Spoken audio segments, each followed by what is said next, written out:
जो 12-15 सालों से मेरे कांटेक्ट में नहीं है, वो आके सडनली मीडिया में टीआरपी के लिए, अरे मैं तो उसका करीबी दोस्त हूँ, और फिर उसी की बुराई करो। अरे कम से कम दोस्ती का पार्ट तो पढ़ के आओ, दोस्ती क्या होती है वो जान के तो आओ।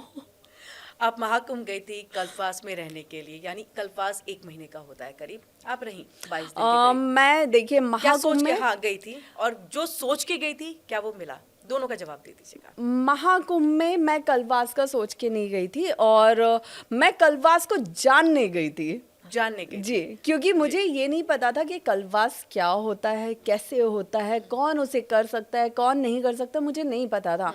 तो मेरे अंदर ये सवाल था कि कल्पवास होता क्या है, कलवासी होते कौन है, कलवासी कैसे रहते हैं, मैं हर चीज़ जानने गई थी, मैं कलवास को समझने गई थी।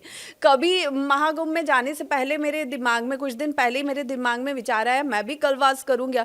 फिर मैंने खुद से सोचा कि नहीं, जिस चीज़ के बारे में मुझे ज्ञान नहीं है उसको मैं रख लूँ, मुझसे गलतियाँ हो जाएं। या मैंने ऐसा भी सुना कि कलवास अगर आप एक बार शुरू करते हैं तो आपको अगले 12 साल तक वो कंटिन्यू हर साल करना पड़ता है, और 12 साल बाद जो दूसरा महाकुंभ आएगा उसमें ही आप उसे समाप्त कर सकते हैं।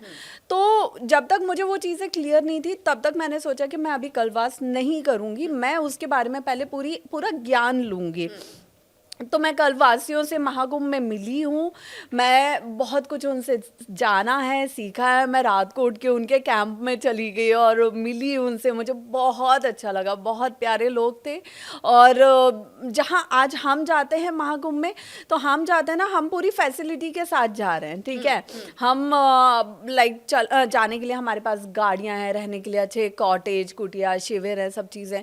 लेकिन जो असली असली कलवासी है, असली सही मायने में कलवास है, वो एक ऐसा कलवास होता है ना जिसमें आप एक कठोर तपस्या करते हो, जिसमें आप इतने किलोमीटर्स पैदल चल रहे हो, 30-40-50 किलोमीटर एक दिन में पैदल चल रहे हो। आप अपना एक टाइम खाना खा रहे हो, वो भी खुद बना के चूल्हे पे खाना खा रहे हो। आप एक बिना बिस्तर के सिर्फ रेत के ऊपर, या वो कुसा थी, कुसा के ऊपर आपने गद्दा बिछा दिया और उसमें ज़मीन पे सो रहे हो, घाट किनारे, वो भी।